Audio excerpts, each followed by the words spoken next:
One. Good morning. This is Councilmember Monica Peters. I'm Chair of the Prosperity, Livability, and Safety Committee, calling to order the Thursday, October 9th, 2025 meeting. Today we have present with us Councilmember Patrick Harmon, Councilmember Vicki McKeever, and then virtually we have Councilmember Tyrone Johnson. Today we are going to have a short-range transit plan presentation, item 2025-419, and we have George Eckert, Assistant Transportation Director, will introduce the consultant and do the presentation. This is for information only and no vote will be needed.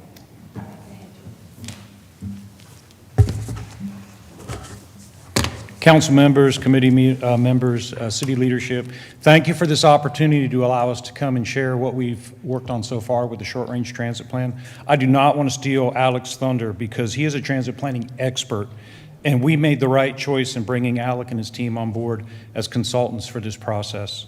Today is going to be a 50,000-foot view of the work that Alec's team has done over the last 6 or 8 months. Alec will discuss conceptual plans and invite your feedback as we, to help ensure that we are answering the types of questions that city leadership desires. We are not going to pigeonhole ourselves today into a corner with specific dates or financial details, but we know that city leadership needs that information at the appropriate time to make decisions going forward for future budgets. We appreciate you having trust in us, and we surely invite your questions about this project. I've spent time with Alec at the terminal, baseball games, farmers market, city hall, teams meetings with y'all, and I've met with riders, council members, GTCC, GCS, PART, DOT, MPOs, and I've learned a lot of new acronyms that I didn't even know existed. I am honestly floored by the level of detail that Alec's team has gone into while analyzing our current system. I'm a civil engineer, not a transit planner, but I've learned a lot about the science and data analysis that goes into a project like this. The team has looked under stones that I didn't even know existed, and I've learned a whole new dictionary of transit world acronyms. Our goal is simple. We want to provide excellent customer service as we connect riders with job opportunities, health care, shopping, and other needs that are aligned with High Point's present and future growth patterns. We want to provide service in an economically sensible way that takes our customers where they want to go now and in the future.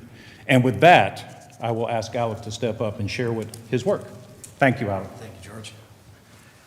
Boy, I don't know how I'm going to follow an introduction like that, so thank you, George. And it's nice to see my friend Andrew Edmonds here, who's also been contributing to this process. Good morning, council members. My name is Alec Moore. I'm with SRF Consulting Group, and it has been a privilege to work with the team we have had from City of High Point on this project. For your time, for everyone's time, I'm just going to jump right into the core of our presentation. I think you all have seen this graphic previously. The difference is that the red box, when you last saw the graphic, was over item number 2, when we were finishing up the existing conditions phase of the project, and it is now over item number 3, where we have been for the past 3 months or so looking at developing different scenarios, different alternatives, and evaluating those scenarios and alternatives as it relates to the project goals and, as George mentioned, customer service, some of the factors that we consider in this process. Very shortly, actually, the red box will be shifting over to item number 4 as we begin to prepare the final plan for you all in the final months of this year. To get to this point in the project has been no small feat. It has involved a tremendous amount of technical analysis. Again, starting with the existing conditions review, a look at the market for transit in the city of High Point. We also did extensive work on looking at system accessibility. Over the past 3 months, we have been really focused on some of the technical reports. That is not by any means all of them. That is just a smattering, a selection of some of them. I want to say to date, we have about 14 different technical reports, with a couple more still to come as we round out our work on the technical side of the project this month. So we have been very, very busy over the past several months on the project, and all of this has included a tremendous amount of stakeholder and public engagement. I want to credit our paired consulting firm supporting us in this effort, Simon Resources. They have really done a terrific job of engaging with the community. As George mentioned, he and I were actually at the Broad Avenue Terminal yesterday Day. We were at Unity Fest, for example, this past weekend, so we have all been a part of this and being out in the community. And all of this information, the technical information, the public information that we've gathered is, again, leading to that final bullet that you see, the development of initial concepts, and we are currently refining those scenarios as we look to make final recommendations. I'll just briefly again touch on engagement because the effort has been nothing short of amazing. We have a terrific project management team that includes George, includes Andrew, and others from the city that we meet with bi-weekly. We have held 3 of 4 sounding board committee meetings. The sounding board has been very helpful. It includes folks from entities like GTCC, the Chamber, representative of different social service organizations in the city. A lot of engagement with the drivers themselves too, because they of course see and experience the system every single day and what riders need, also what they need to do their jobs effectively. A lot of rider engagement and community engagement as well too. The ADA paratransit, we've been interviewing some of the riders on that system as well as conducting interviews with the drivers there. And then as the picture illustrates, a lot of pop-up events. That was earlier this year at the Farmers Market. I can tell you if you'd like to join us this Saturday, we will also be at the Farmers Market again. A lot of, again, robust engagement for the effort. Now, you've seen a couple of these slides previously, but I just want to reiterate what we've heard from the riders thus far as part of some of the survey work. What we continue to hear is that High Point's transit system is a valued asset for the community. It is well-liked. It is very appreciated by riders. But as we've asked some of these specific questions, we find that it is very critical, especially for the rider base, the current customer base, with 76% of respondents to our survey indicating that transit was either very critical or at least critical to their general mobility on a day-to-day basis.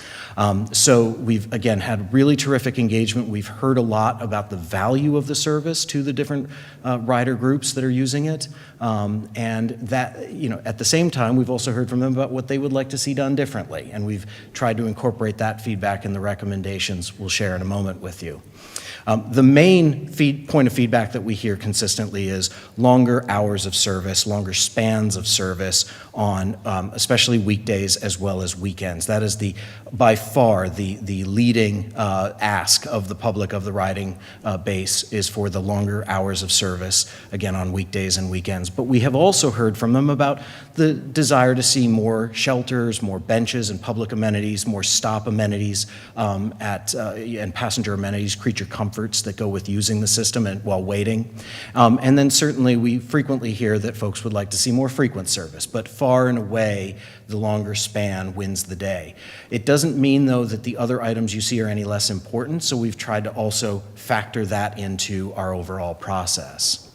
So as I move into some of our initial recommendations here, I tend to think of this as sort of a great big cauldron in front of George and Andrew, myself, and others as our project management team, where we add all the different ingredients and we start to kind of swirl them together and then come up with what we see as recommendations moving forward.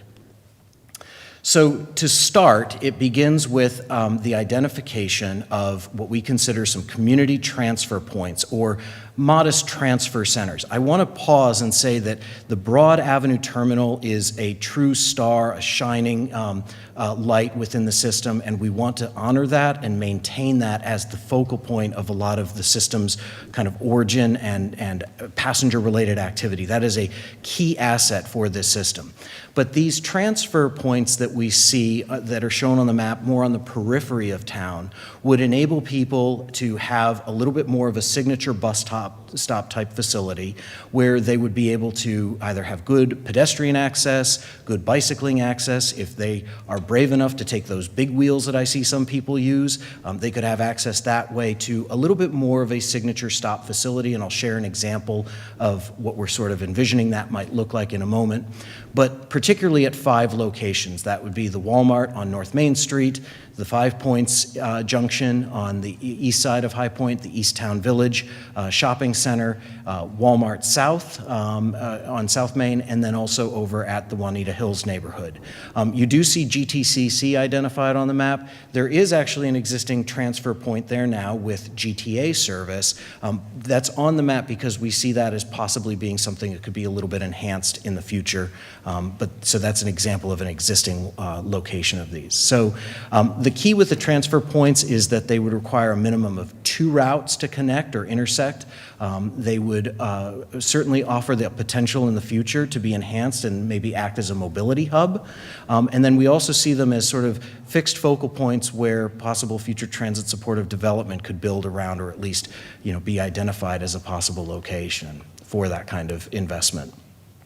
So again, just to give you a little bit of an illustration, this is a conceptual visualization that we've come up with, but what are transfer points? Well, they again are signature bus stops that are scaled to the surrounding community character as well as the community context. They would be strategically located near key destinations, allow for quick access to the transit system or to those destinations just there beyond, and again, enable transfers that could happen outside of downtown. We did hear and have continued to hear from a lot of the riding passengers that they again like the Broad Avenue terminal, but if they could make some of their transfer happen a little bit outside of downtown to get to their destinations a little more quickly, that is desirable. These facilities, again, are located with purpose and intent, that is to drive ridership growth in the system, enhance community mobility and service reliability. Also, these kinds of facilities can offer safe spaces. Often they come with emergency call buttons or perhaps CCTV. There's sort of some of those CEPTED principles that might speak to this committee's work, for example, as well, too. And then they also create opportunities for either public art or community placemaking, community identity, again, speaking to that development potential. And the illustration, I think, sort of does a nice job of indicating like some sheltered waiting space, possible technology improvements, lighting, a little bit wider sidewalk. Those are the kinds of things that we'd be looking at, not necessarily at the scale of like the Broad Avenue terminal again. So. This slide speaks, I think, again, to some of this committee's particular work, but one of the other tasks we've been looking at is transit-oriented development. We've been looking at it kind of from a more tertiary level that's commensurate with the planning effort that we are undertaking. Transit-oriented development type planning work can be very, very involved, but this is more of a tertiary level look. TOD, of course, is an urban planning approach that is focused on compact, walkable, and mixed use in urban environments that are centered really around easy access to public transportation. And the idea here, again, is to align jobs and housing and retail, some of the other human service type needs, again, within an easy walking distance of public transportation. TOD has a number of benefits, and we see a lot of opportunities for TOD in the city of High Point, some unique geographies that we've already been taking a look at in downtown at 5 Points and even out in growing areas, emerging areas like the Palladium and Deep River regions of High Point. But from a strategy standpoint, TOD is able to help really reduce commute times. It can support local businesses and the economy and also lower household transportation costs. So it is both a practical and an aspirational strategy, and having a good plan around TOD for the future we think will also be important. So back to the service side for a moment. We've talked now about the sort of fixed facility aspect of providing a future service in the transfer points. Microtransit is certainly an in vogue topic these days in public transportation. It is a flexible, technology-enabled form of public transportation that often uses smaller vehicles like vans or minibuses to provide a service that really adapts to the rider's demand and at the time they need travel. It is certainly community scaled to sort of bridge between traditional fixed route service, but also the frequently sought after ride-hailing kind of services like an Uber or a Lyft. It sort of works in between that. And really its application is best in locations that are not ready for fixed route service, that would be very costly to provide fixed route service with minimal overall ridership gain.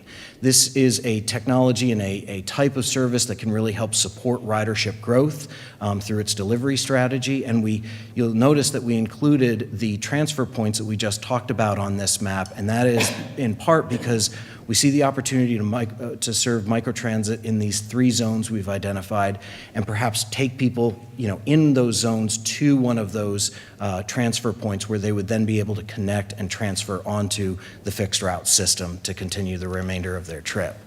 So again, we have the 3 zones that we've initially identified as Zone 1 in Northwest High Point, Zone 2 in Northeast High Point, and then Zone 3 on the east side of I-74, and again, some of the growing neighborhoods and transitional locations of the city right now. So that brings me to the route adjustment concepts for the fixed route service. And I'm going to do my best to sort of walk you through this from a layering kind of process. But what we see when we look at the existing system and what we've seen in looking at all the data and hearing all the public comment is sort of a 3-peg stool, if you will. The first is the creation of a transit spine, kind of across High Point on a north-south basis. Routes 10 and 11 in the High Point transit system are far and away the 2 workhorse routes overall in terms of ridership. And we want to honor and respect that, and they would be the routes that we would most look to try and enhance the frequency of first, and also certainly the span of service later into the evenings first as well too. And they, again, create a nice sort of transit spine north and south across the community. The second level or layer of this is a look at what we call branch routes. These would be routes that extend from the center of High Point, from the Broad Avenue Terminal, out into the community. They reach those community nodes and into the neighborhoods that aren't necessarily served by the routes 10 and 11. So they're intended to kind of flex and run out into the neighborhoods, bring people into the center city. These would be routes that might be candidates for modest frequency enhancements, and then also spans that are a little bit more reflective of the overall demand. And then finally, the third sort of layer in this, or third peg in the stool, sort of third layer, is the introduction of what we call crosstown routes. These are routes that by design would connect all of the other routes, at least in the system. We see 2 crosstown route opportunities on the north side and on the south side of High Point. So again, these routes would connect, the dominoes, if you will. They connect with a number of other routes serving the community. And again, like the branch routes, would be modest frequency enhancements and spans reflective of demand. And the key in this is that, again, we want to honor the Broad Avenue Terminal as a central focal point of the overall system. What you're about to see in our route pattern recommendations, every route, anyone could get on a bus and they would be able to make it to downtown High Point. They would be able to come down to the Broad Avenue Terminal. So every route would still connect in downtown, and we wanted to honor and respect that. So with that, there is a lot of information that is presented on this map, and I'll walk you through at a high level. I'm sure you'll have questions, but to start, if you can at least see where some of those community transfer points are located on the periphery, you'll see the microtransit zones that are identified in the more opaque white. Just from an orientation standpoint, I'd like to just focus on the 3 primary colors that you see on the map, starting again with the sort of navy blue color along routes 10 and 11. Those are the core service routes, again, that sort of trunk or sort of transit spine, going north and south through downtown or through High Point.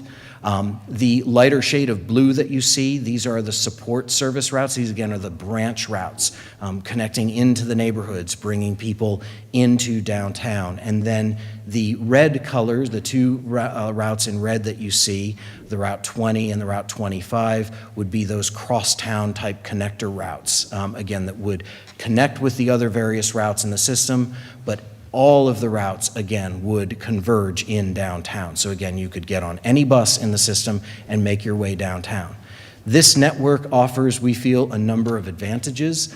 It creates shorter, more bidirectional routes. Right now, there are a number of routes in the system that are long loops, and even sometimes loops within loops. That's good from a coverage-oriented standpoint, but it often means that passengers are on the vehicles for extended periods of time on one end of their trip.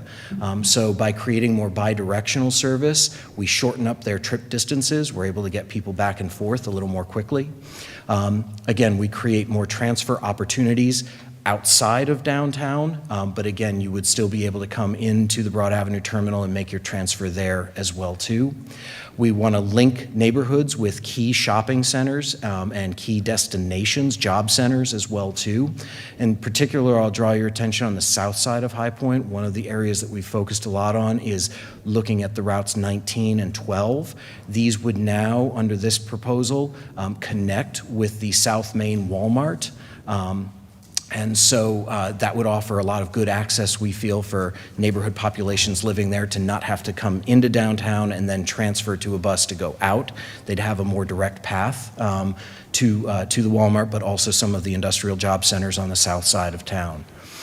We do serve new areas. You'll see the dashed line. That actually refers to a limited stop service, for example, up to the Palladium. We've been looking at trying to extend the reach of the system as well too, so further north up to the Palladium district on the fixed route system, a little further north on the Route 10, for example, up to the Aldi and the Sheets, the new kind of emerging development happening on Old Plank Road up that way, for example. We have spent a good amount of time also coordinating with PART. They have had a chance to look at this system in relation to the current service as well as future services that they are planning to provide. So there are lines on the map specifically for PART service. So they have endorsed this approach as well too, which is good. And then again, we've designed this to work within the existing resource boundaries, fiscal boundaries, as well as the resource boundaries like the physical assets, buses and operators and what have you. So right now we're actually going through some of that final testing, which is why George mentioned we're not exactly ready to come to you with some financial numbers yet, but that is part of this overall effort. And then again, part of that also is to look for system efficiencies. Just the last couple of slides here, and then we'll open it up for questions. Future network opportunities. Again, what we're trying to create is a balanced network between corridor strategy, again on Main Street, for example, with also coverage-based route strategy, those branch routes extending out into the community and into the neighborhoods. So enhancing the system's overall reach.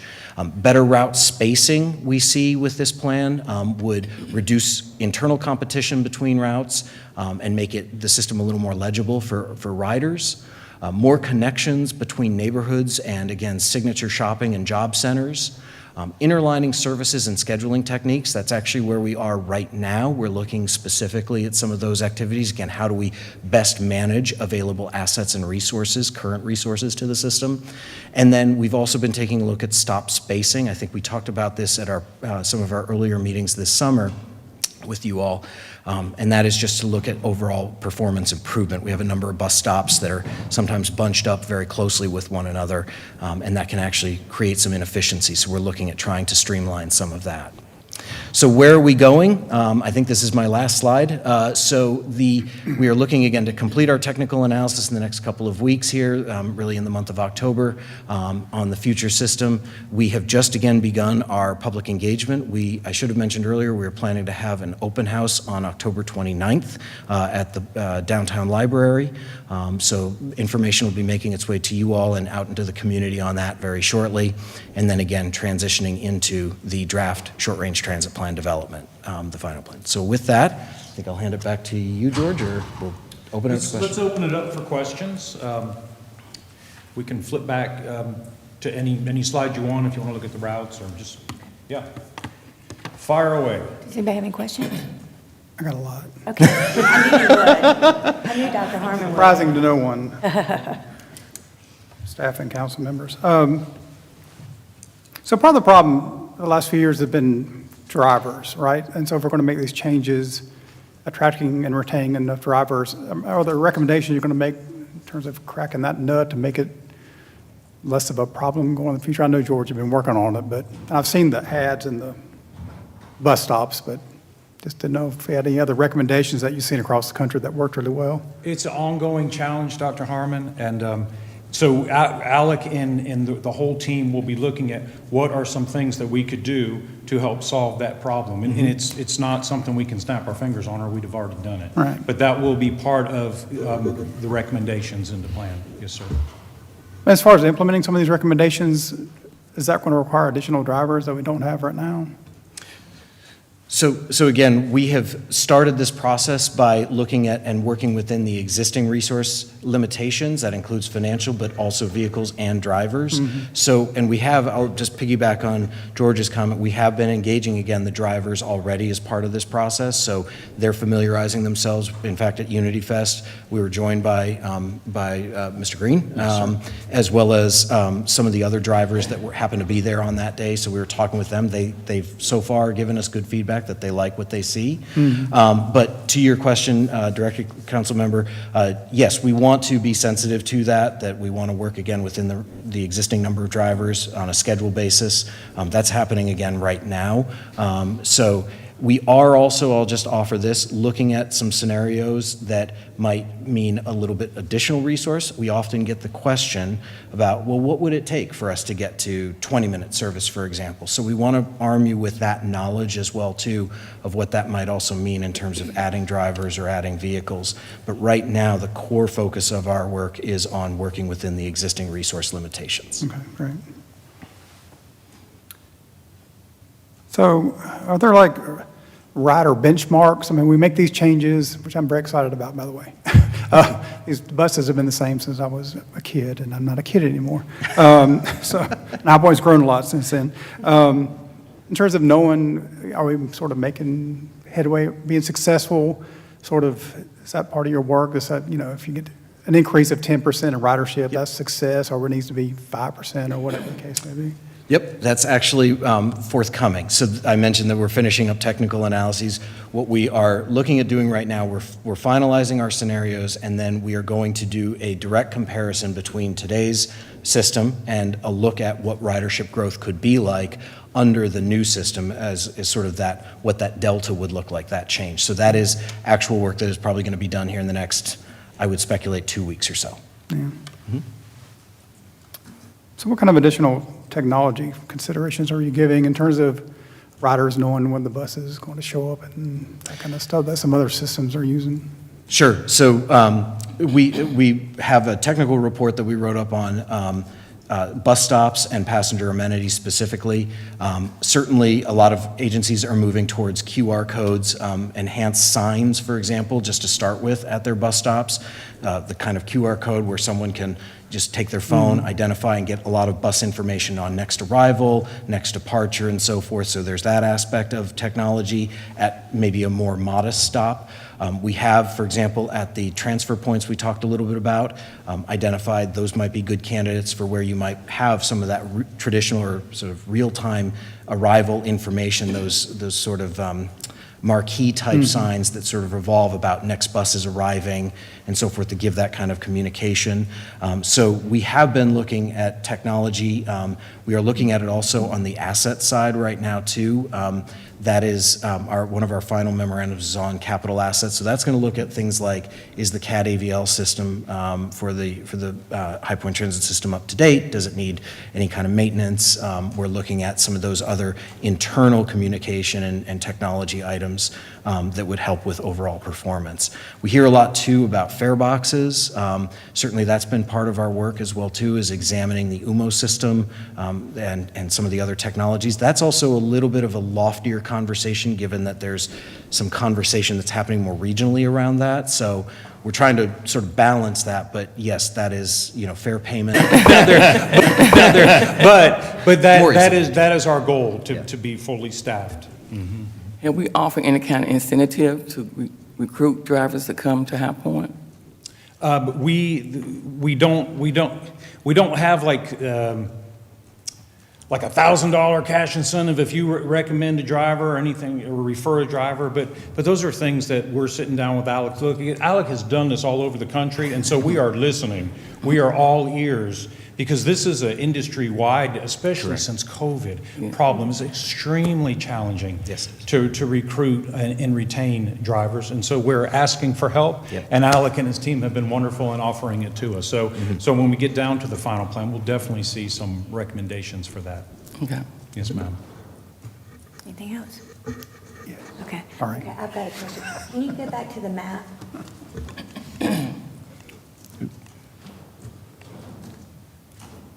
Okay, so I just have to bring up, so if you can add on this map just a little bit north, oh, wait, yeah, oh, you know what? Never mind, I see that it is there. The GTCC High Point campus. Okay, I didn't see it a little while ago because I was looking There's a south lot. of West There's- Ford, yeah. because they're doing a $37 million expansion in the next 10 years, and then beyond that, over 100 million. So so anyway, I see that it's there now, so thank you. I would, if I may, I would like to thank Dean Campbell. He's been part of our sounding board from Oh, great. GTCC. Okay. He's been wonderful.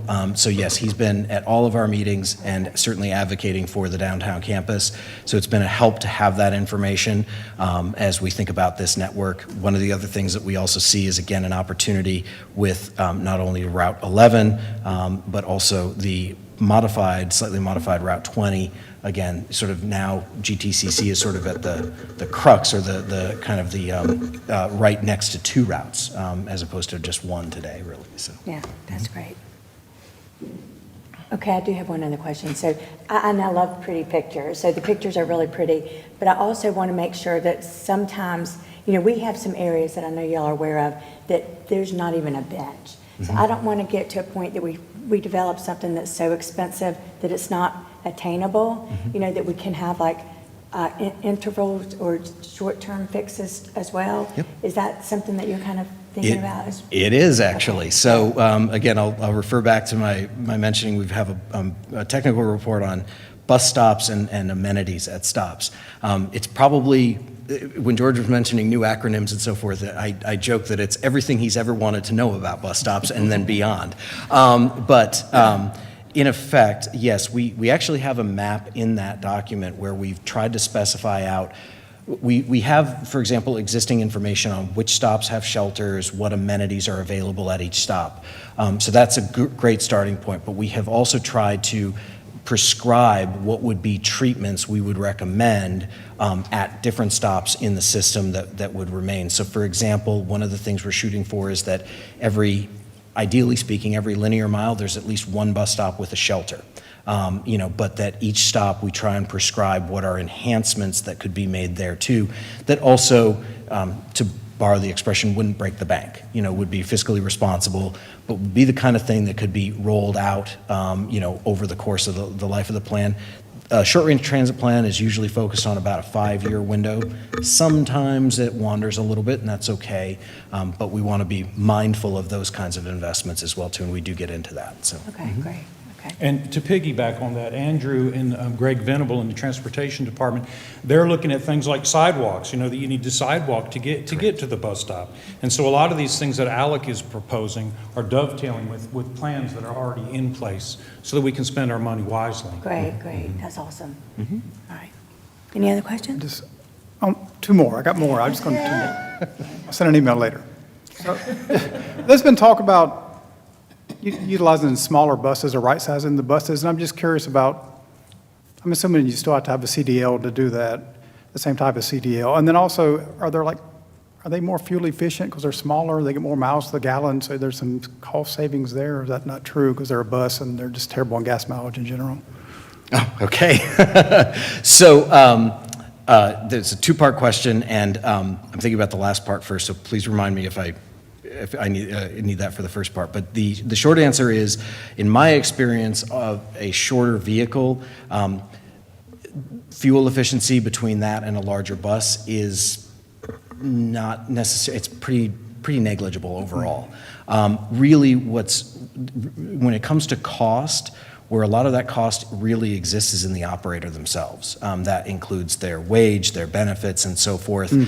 So I tell people, generally speaking, as a rule of thumb, about 80 to 85% of the cost of operating just a bus vehicle is the driver themselves, and then the rest of it, about 5% might be administration, so that's things like we're doing here, route planning and scheduling and what have you, and then roughly 10 to 15% is the maintenance and the fuel and so forth. So from an efficiency standpoint, yes, engines certainly today are more efficient than they were 25, 30 years ago and so forth, so there is that gain, but in terms of overall fuel consumption, it's somewhat it is somewhat of a bit of a wash, roughly speaking. And I'm sorry, you had another question first. No, well, I guess the qualifications to drive a smaller bus is still the same as the bigger bus? So it's my understanding, and forgive me for looking at you, George, but it's my understanding that for a 14-foot vehicle or less, that you do not need to have a CDL. That was my general understanding. I'm not as versed in that, to be frank with everyone, but for larger vehicles, yes. But there is a threshold, there is a cutoff, if you will, in terms of if it is a shorter vehicle, a 16 or 15-passenger van, for example, does not require a CDL. So there is some of that aspect too. But right now, actually, we're, again, in our capital assets look that we're finishing up right now, we're doing a deep dive into the fleet itself. The fixed route fleet is in terrific shape and is certainly recommended to keep going. The fleet that probably needs the most attention, and this is also identified in the transit asset management plan that High Point Transit is required to develop, is the paratransit fleet. Those vehicles are showing a lot of age, a lot of wear at this point. So, and they have been identified in that other plan as being needed for replacement soon. So. Okay, great. When we talk about some of the microtransit zones, if you look at what other municipalities are doing, a lot of microtransit services are run with minivans. Yes. Okay, and some cities subcontract out. Via is a very big company that's doing this. I think Gastonia did away with their whole the fixed route operations, and they just went to these minivans. Right now, with our pilot program for microtransit, we're doing space available on our access vans. And so part of the plan will talk about some of the options for what kind of vehicles we would run in those microtransit zones 1, 2, and 3. Yes. Okay, thanks. Okay, last question, sorry. Not really, but it's the last question today. So a compressed natural gas vehicle versus a regular gas vehicle, is that worth looking into in terms of savings? I know you mentioned maybe that's 10% of the cost of a bus or whatever, but it still adds up across the fleet, or could. Sure. Let me pause, and I know I'm hesitating a little bit here because I'm also not a vehicles person, but I can get you that answer specifically on what the cost differences and savings might be. Certainly right now, we still see a lot of agencies that are looking at electrification from that cost perspective as well too. So as far as like traditional liquefied natural gas versus CNG, I'm sure that there are some efficiencies and some cost savings that go there. Again, I'm not a true vehicles person, but I can certainly ask people I know that are and get you that answer. All right, thank you. Anything else? Okay. I will say, I did bring a story from February 2007 about the city of High Point talking about changing the route service, right? And it's 2025 now. So I think it's about time we did this, so thank you guys. Fellow council members. I guess we need to make sure it's done before 2027, so we'll beat the 20-year mark? right. Is that what you're saying? Already had a Well, we know generation from by now. Monday night, this is our 50th anniversary. Okay. And so it's an exciting time to be a part of this and to help, craft a transit system that's going to be a shining star for the next 50 years. Awesome. Okay. Really. So what is the timeline for us to get to that red box of number 4, the adopt and final plan? The red box number 4, you're taking me all the way back to the first slide. Which slide are we talking about? So we are actually, again, we're about to turn the page and be there. We're going to be moving that direction starting probably next week. So I have staff on our team lined up to sort of help make that transition. Again, there's 2 things that are happening. One is the engagement, the fall engagement program has just begun. Again, it's going to continue through the month. So we want to incorporate any of that feedback as well too, and honor and respect that and incorporate that as part of the plan. So that probably, may have a little bit of change here and there on the map that you see in front of you now, but so far the response has been good. So we want to honor that. The second is, again, we are just finishing up some of those technical analyses that would give us insight into what ridership growth might be like in a base scenario of what you're seeing on the map now versus today. What might be some of those final, schedule, or like we were talking about, resource sort of loaded tables and information that we need to create the final plan. So all of that is it's all sort of swirling together, but we're moving to that. We'll be shifting that red box over to item number 4 here in a matter of days. So. Great. So, Councilmember Harmon, then we can be part of the council that gets it done. Okay? Very excited. Very excited. All right, so if there's no other questions or comments, and anything else that you need to bring to us? Thank you for your time. We All right, appreciate it. thank you so much. Thank you. All right, well, this meeting is adjourned.